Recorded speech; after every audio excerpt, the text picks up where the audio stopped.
Now, focus remains on the Delhi hit and drag case, and now murder charges should be filed against the 5 men who were involved in the case in which the 20-year-old died and was dragged for close to 12 kilometers. That's what the Home Ministry has directed, according to sources. Now, the ministry has also asked, according to sources, that the policemen who ignored the multiple SOS calls from eyewitnesses that night must be suspended immediately. That's what the sources have said. Now, the ministry's instructions come after the ministry had received a report of the investigation from the police. It had ordered an investigation into the shocking case that the nation woke up to on the New Year. Now, the 5 drunk men had hit Anjali Singh's scooty on New Year, and as she rolled under their car and got tangled in the undercarriage, they drove for 13 kilometers trying to dislodge the body. So now the centre has asked that murder charges must be applied in this case, and the policemen who ignored the SOS calls must be suspended immediately,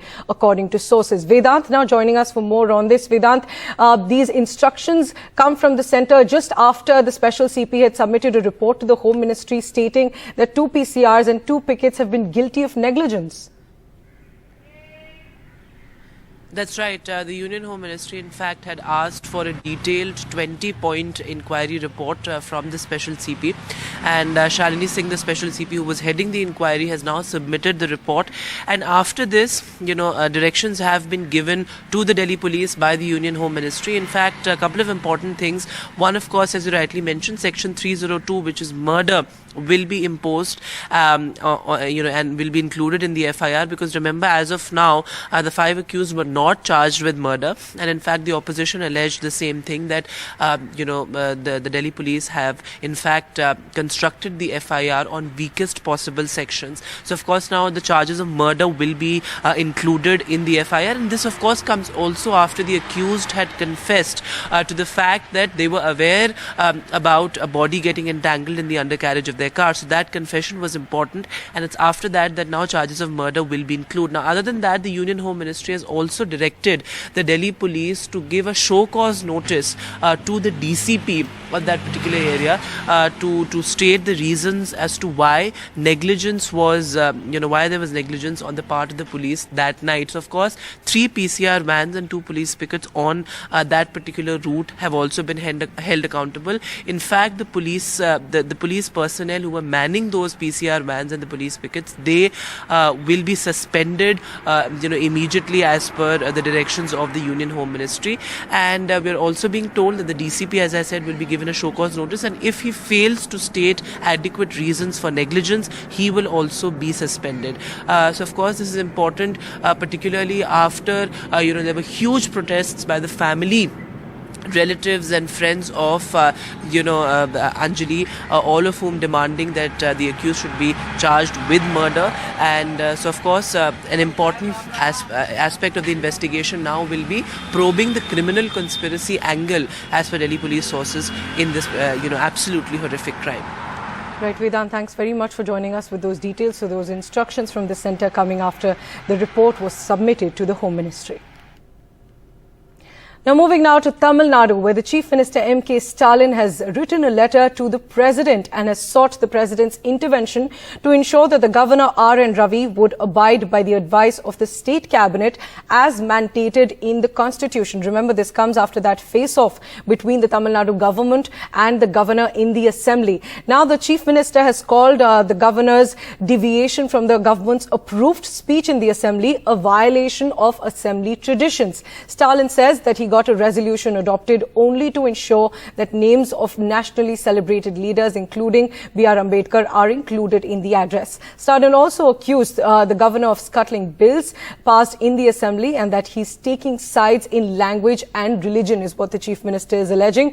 And the Chief Minister also says in the letter that the governor is against communal harmony and pluralism. Meanwhile, the Chief Minister M.K. Stalin will speak today, concluding the motion of thanks to the governor's address. My colleague Sam Daniel now joining us for more on this. Sam, we know that a DMK delegation had also earlier met the President in Delhi to seek her intervention into this face-off between the government and the governor, and now the Chief Minister has written a letter. Well, basically that letter was handed over by that team of MPs, and the State Law Minister Raghupathi, who met the President Priyanshi. And the gist of that letter is, contrary to expectation and speculation that the Tamil Nadu government may demand recall of the governor, they've taken a middle path, citing the list of allegations or accusations in their view against the governor and asking the president's intervention to ensure that Governor Ravi would abide by the constitution and abide by the advice of the elected government and the cabinet, particularly in Tamil Nadu. They've raised three important points, the Chief Minister M.K. Stalin. One, that by deviating from the official, accepted and approved speech of the Tamil Nadu government, the governor has violated the traditions of the Tamil Nadu Assembly. Secondly, he points out that he had to intervene and move a resolution only because the governor had skipped portions referring to nationally celebrated leaders like Ambedkar, Periyar and few others. And to make sure that these names get included in the Tamil Nadu Assembly records, Stalin says he had to move a resolution and get them adopted. Thirdly, he also points out how the governor delays giving assent to several bills passed by the Tamil Nadu Assembly, and he says the governor takes the role of a judiciary and doesn't allow the government to function. Lastly, the Chief Minister also cites how the governor, in his view, takes sides in terms of religion, literature and culture, and this could lead to becoming a threat to the peace in the state. That's what the Chief Minister had said, referring to various talks of the governor in terms of Sanatan Dharma, in terms of Hindi, in terms of how the state is being seen as a kind of a separatist, with a separatist attitude and all those things. It seems this kind of the state governments turning the heat against the governor has had an impact. In the Pongal celebrations last night, the dais on the governor and at Raj Bhavan had the name Tamil Nadu in full. In fact, the Pongal invite had the name Tamilagam a few days after the governor had suggested that Tamilagam could be a better name, appropriate name for the state, and that had touched a raw nerve. We'll have to wait and watch whether there will be a change, whether there will be a kind of a cordial relationship, or would the face of continue. But today, all eyes will be on the Chief Minister's response in the Assembly as part of the Assembly's motion thanking the governor's address. Priyanshi. Of course, all eyes on the Chief Minister's address. And Sam, it's not just the governor's address in the Assembly that's being questioned by the DMK and the Chief Minister, but they also say that they also accuse the governor of scuttling bills passed in the Assembly, and they're also saying that he's taking sides in language and religion. What are those allegations about? Well, there are 21 bills pending with the governor. They've been passed a few months ago to at least 1 year ago, including a bill that seeks to ban online gambling and a set of online games, which the government feels actually triggers many to end their lives committing suicide after they lose so much of money in these online games. The governor had earlier accepted the ordinance when the government had promulgated that, but this time when the bill was passed in the Tamil Nadu Assembly, the governor keeps quiet. He even met a group of entrepreneurs who run these online games, and that was not taken well by the ruling party. They say the Assembly is empowered to pass bills, and the governor cannot become a judge by deciding whether it's right or not. He can reject it, then they can send it back, but keeping it on hold for a long time defeats the purpose of the Assembly. It also insults the role of the Assembly in a democratic setup. Secondly, they also point out how governor in his speeches outside Raj Bhavan or at various functions, he needles the government's ideology, needles the cultural spirit of the state. It has its own unique identity, unique set of values and emotions. And the Chief Minister alleges, the governor is taking a kind of a contradictory, like a clash with an elected government. And that's, he says, it's against the spirit of the constitution. And he wants the president to ensure that the president would instruct and ensure that he follows the constitutional mandate. Lastly, certain bills among these 21 bills, Priyanshi, also attempt to clip the powers of the governor in terms of appointment of vice chancellors, and he even sits on that. For a specific question, when we had met the governor informally a few weeks ago, the governor said, well, withholding certain bills is a courteous way of saying no. And he says the constitution doesn't prohibit him from expressing his personal views, which the ruling DMK is up against. And so he says he is fine with the kind of role he undertakes now. So let's wait and watch whether this attempt by the ruling DMK would put an end to this kind of face-off being complained by not just the Tamil Nadu government, but also other non-BJP ruled states in several parts of India. Priyanshi. All right. Thanks very much, Sam Daniel, for joining us with those details. Now moving on, former Union Minister and one of the country's most prominent socialist leaders, Sharad Yadav, died last evening. The 75-year-old was ailing for a long time and had collapsed at his home in Delhi. A statement from Gurgaon's Fortis Memorial Research Institute, where he was taken immediately, said that Mr. Yadav was brought to the emergency ward in an unconscious and unresponsive state.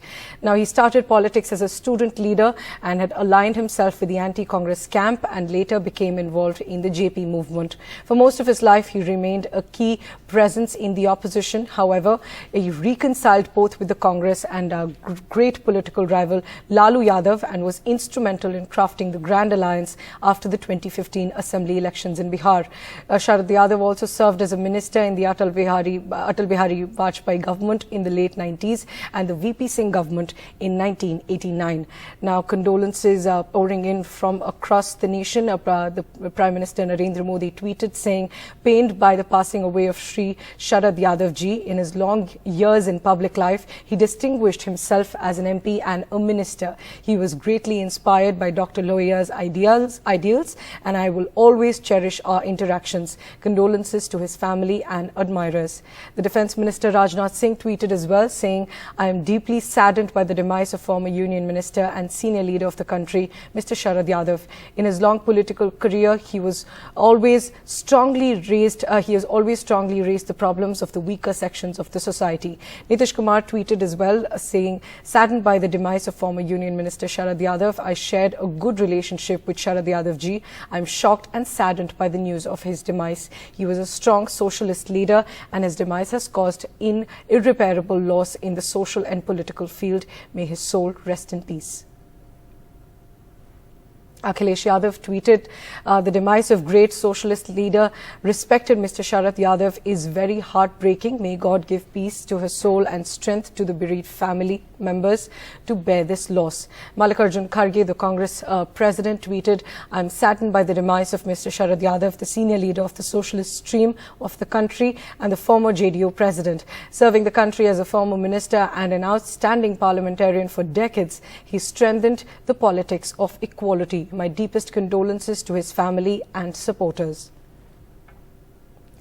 Sushil Modi tweeted, Sharad Yadav was my political guardian. He had a big role in the making me the deputy chief minister. Bihar will never forget his contribution. Nitin Gadkari tweeted as well, my heartfelt tribute to senior leader Sharad Yadav ji.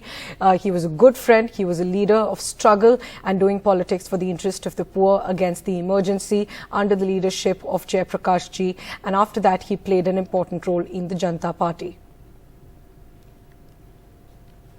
Now, my colleague Himanshu now joining us for more on this. Himanshu, Mr. Yadav was one of the most prominent socialist leaders of the country, and his work against the emergency is also what's being remembered today. That's right, and a very long political innings, 7-time Lok Sabha MP. He was also a Rajya Sabha MP, and at the same time, across the political spectrum, the kind of reactions that have come shows the kind of clout, the kind of respect Sharad Yadav had in India's political class. I have just been informed that the mortal remains of the departed leader is now being brought to his home.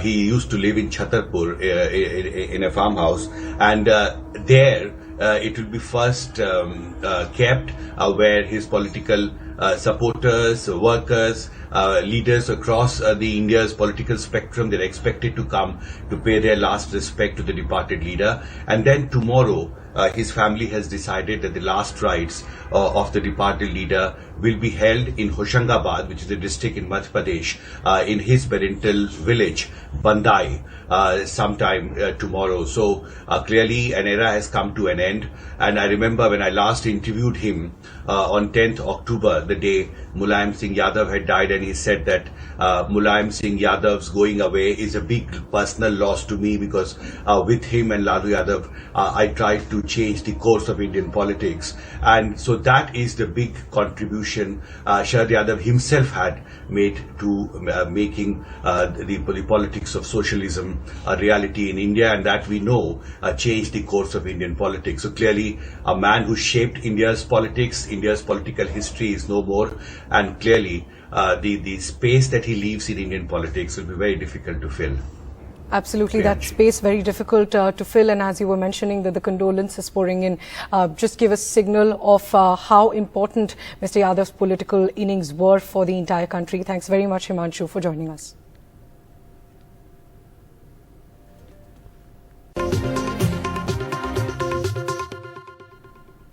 In Rajasthan, Congress leader Sachin Pilot now plans to hit the ground running. With just about 10 months to go in the next election, it's a clear aim at keeping the euphoria after the Bharat Jodo Yatra was in the state. Now, the Yatra ends on 26th January. And after that, Pilot is expected to participate in the Haath Se Haath Jodo Abhiyan. Sources close to Pilot have said that he's using that as a mandate to get back to the people.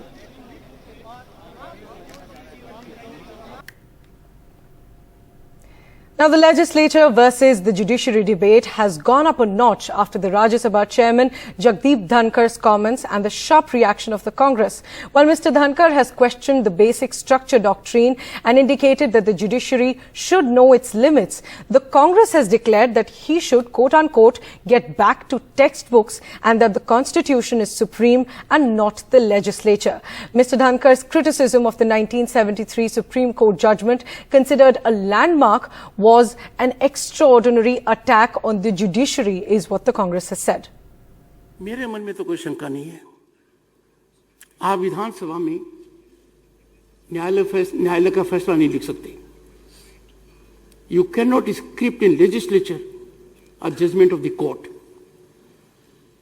उसी भावना में court cannot legislate. It is as clear as anything else.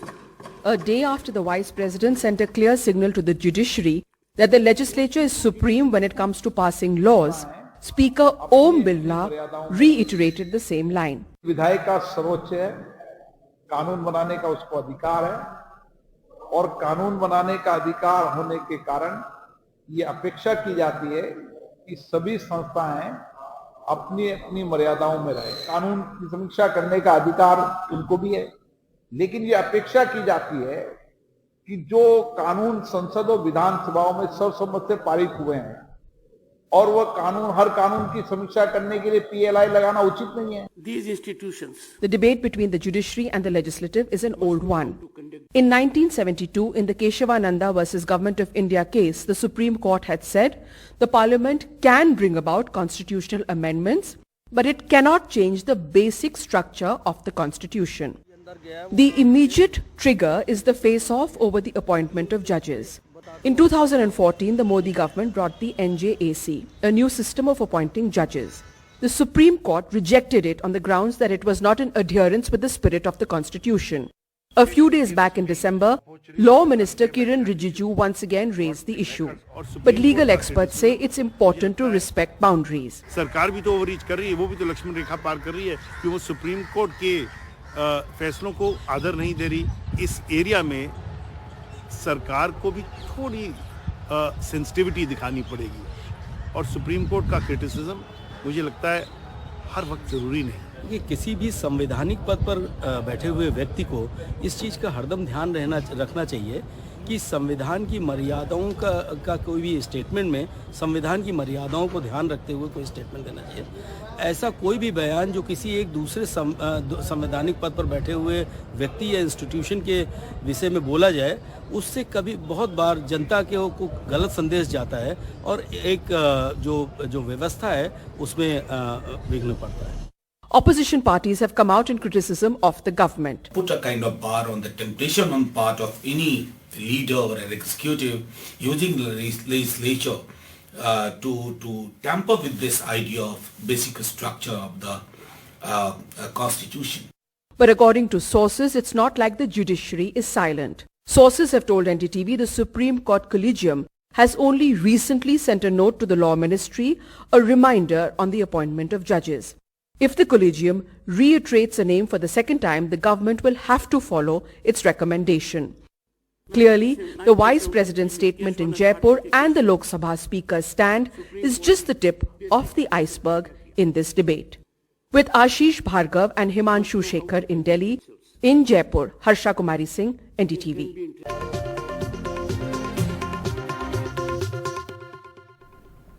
In Uttarakhand's sinking town of Joshimath, authorities have started dismantling 2 multi-story hotels deemed to be unsafe after the soil shifting. Now, those facing this massive tragedy who've lived here for years were unable to hold their tears back, seeing these buildings coming down. Now, not knowing what the future holds, many families are picking up what little they can carry as they move to safer places. Meanwhile, the Chief Minister held a meeting with the locals and the experts on the compensation rates for these families, saying that the initial amount of 1.5 lakh rupees to the affected families was a temporary measure. Here's a report.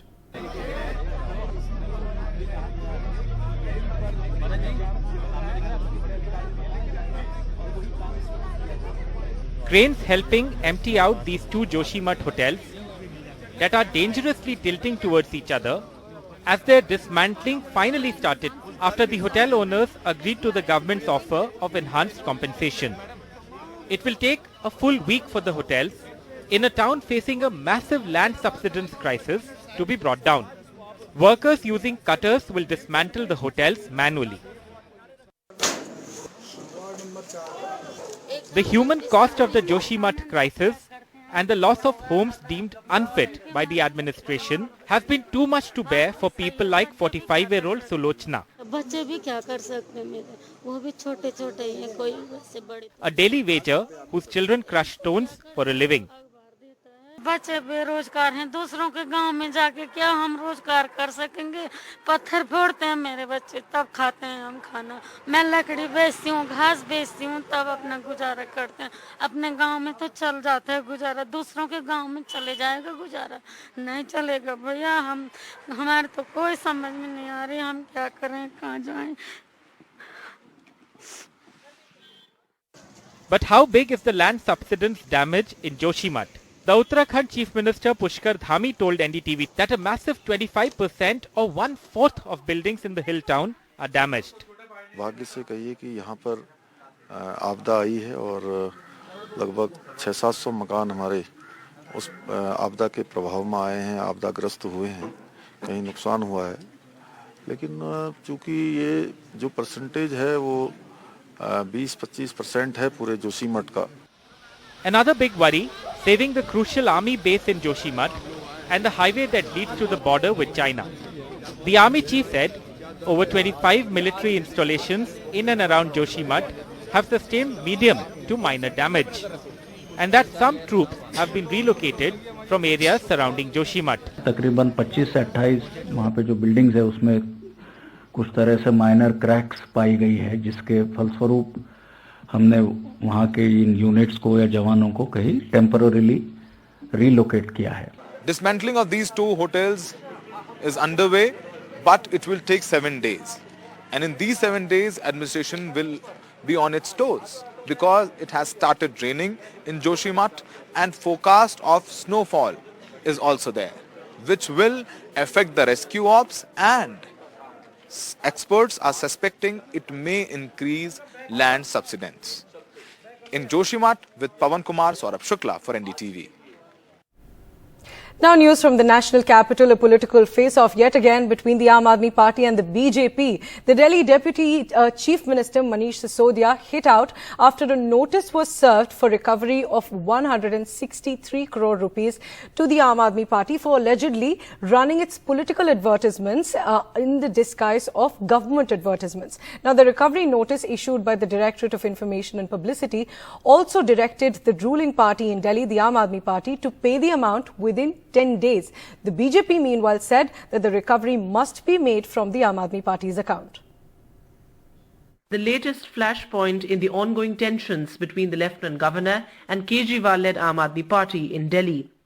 The Delhi government's publicity wing, the Directorate of Information and Publicity, has served a recovery notice to the Aam Aadmi Party to reimburse over 163 crore rupees spent by the party on advertisements allegedly in violation of Supreme Court guidelines within 10 days of face closure of their party office in Delhi. In contention are the ads published outside Delhi with Arvind Kejriwal's face on them. As per the DIP notice, these are political endorsements in the garb of Delhi government's publicity. This comes just days after the Delhi LG directed the Chief Secretary to recover the money.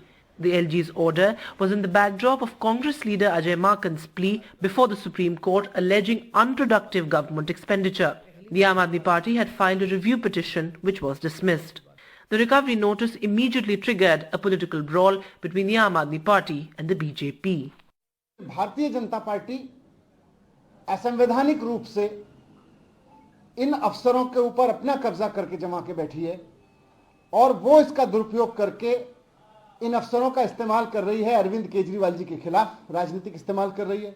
163 crore रुपए की जो न्यायिक रूप से recovery की प्रक्रिया शुरू हो चुकी है, उसमें आम आदमी पार्टी का चेहरा चमका है तो आम आदमी पार्टी के अकाउंट से ही लिया जाए।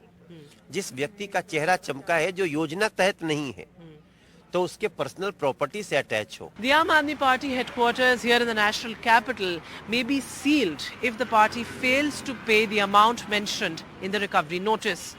Well, in the backdrop of the bitter battle for Delhi's mayor, the standoff between the Delhi LG and the Aam Aadmi Party is only getting worse. In New Delhi with camera person Sanjay Kaushik, Vedant for NDTV.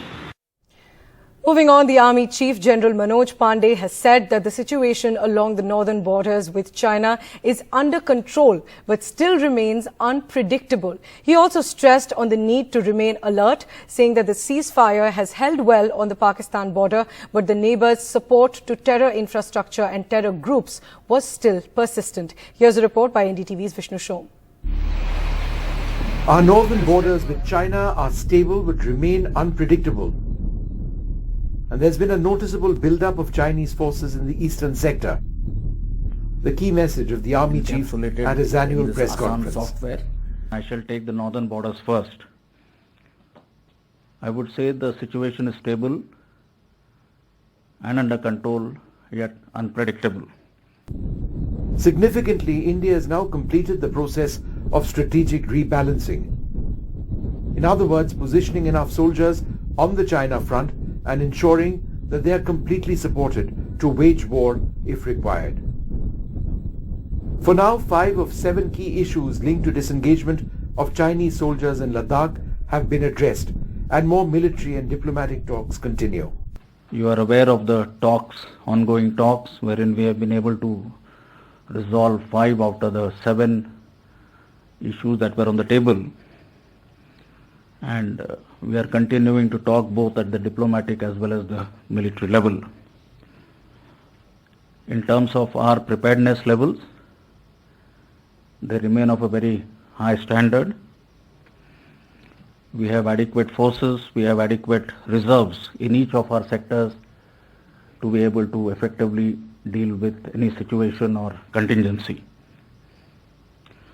You are also aware of the strategic reorientation or the rebalancing that we undertook some time back. I must mention that it is complete in every respect. In a first, the Army Chief said women in the force would be free to join artillery regiments. This is the induction of women in combat roles and a major step forward in integrating women into the force in critical roles. Commissioning of women officers in the regiment of artillery. Now this is something which we have decided we must do, and this proposal has been forwarded to the government, and we hope that this will be accepted. The General also spoke about disruptive new technology in military warfare, evidenced by what we are seeing in Ukraine. The Army is looking closely at what weaponry it will field in the future. Vishnu Shom for NDTV. Prime Minister Narendra Modi's security, which of course is the highest in the country, was breached on Thursday during his roadshow in Karnataka's Hubballi, and that by a teen. Now, the boy was carrying a garland and apparently trying to felicitate the Prime Minister, who was riding on the running board of an SUV and waving to the cheering crowds. While the SPG men immediately blocked the teen, the Prime Minister was seen accepting the garland and handing it to a security official. This is the second breach in the Prime Minister's security in just over a year.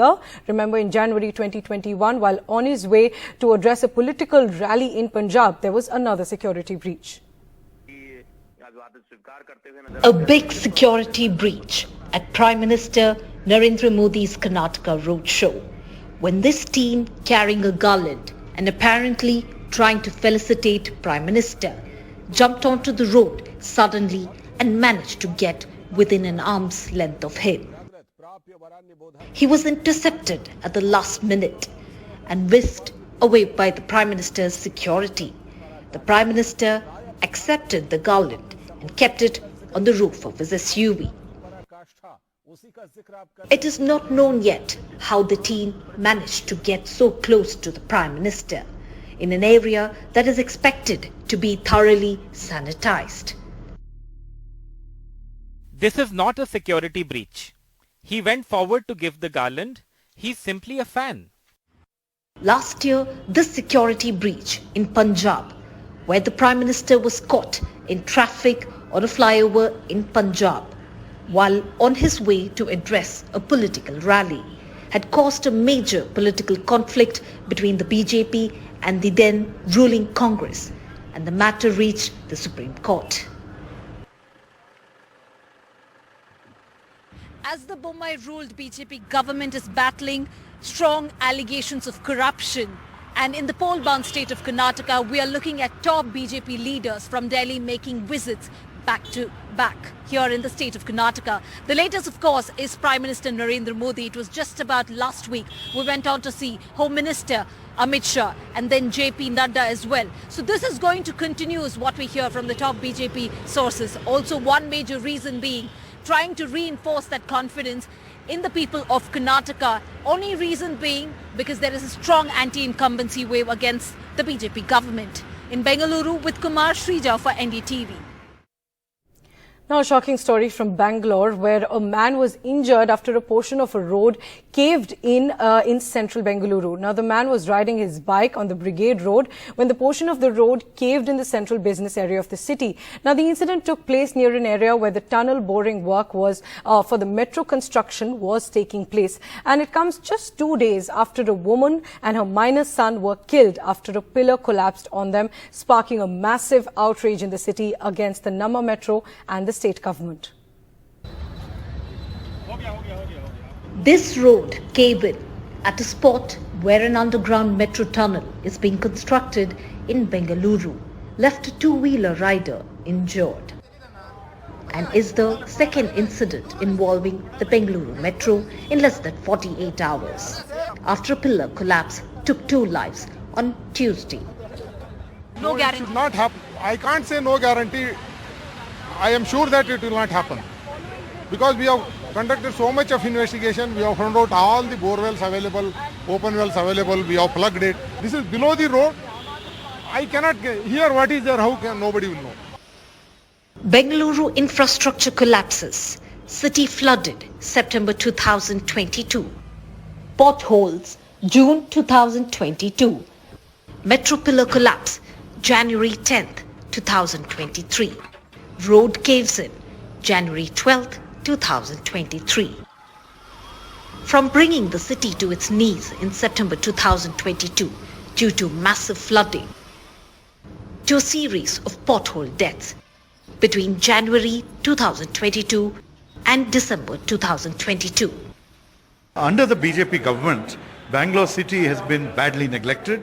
We are seeing the tragic consequences of the 40% corruption government, and we've seen that during the floods. We're seeing that during the latest tragic death of people during metro construction, including a little child.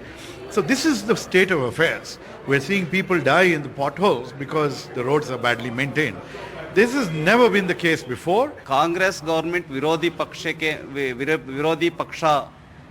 के नाते वो बोल रहा है infrastructure नहीं है, आपको नहीं है, जनता को है। Governments come and go. However, there is no respite from infrastructure crumble related deaths. In fact, there are FIRs that mention the names of the government agencies and as well as officials. However, the conviction rate is zero. Also, the Bengaluru traffic police also says they failed to build a very strong evidence against these officials whose names are mentioned in the FIR. The reason also what they say is there's absolutely no coordination or cooperation especially rather from the government agencies, be it BBMP, BESCOM or BMRCL for that matter. In Bengaluru with Kumar Shrija for NDTV. Now, the world's longest river cruise, the MV Ganga Vilas, will be flagged off in Varanasi today by the Prime Minister via video conferencing. The MV Ganga Vilas will begin its journey from Varanasi and travel around 3,200 kilometers in 51 days to reach Dibrugarh in Assam via Bangladesh. Now, it will sail across 27 river systems in India and Bangladesh. The journey will give the tourists an opportunity to embark upon an experiential indulgence in the art, culture, history and the spirituality of India and Bangladesh.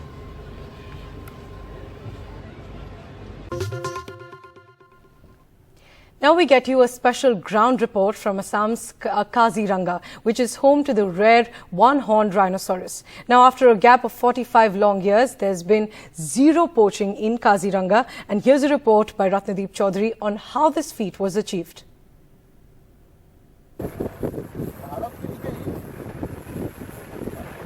No poaching incident at Assam's Kaziranga National Park, home to over 2,500 endangered one-horned rhinos in 2022 and only 2 in 2021. How was this achieved in a park once notorious for rhino poaching incidents? The answer is electronic surveillance, thermal sensors, camera traps, night vision cameras handed over to the Forest Department and this team of crack commandos of Assam Police. These men are part of Assam's elite commando battalion who all these years have fought dreaded insurgents during heights of militancy, and now they are playing a key role in fighting the poachers, arresting them and even eliminating the poachers at Kaziranga National Park. Last year we have arrested at least 58 poachers, rhino poachers, and 4 persons found dead. The situation now is a far cry from just a few years ago, when rhino poaching was at its peak at Kaziranga. We shared photographs, names, movement and so many other inputs on each and every case. And as a result, we actually cracked down on many wildlife crimes. Inside the national park, these men of the Rhino Protection Force have been given the responsibility of making sure that the poachers don't get any space within the national park. They're armed with sophisticated weapons and also have a canine unit which helps them to track any poacher if they sneak inside Kaziranga. With camera person Sanjay Chakravarti, in Kaziranga, Ratnadeep Chaudhary for NDTV.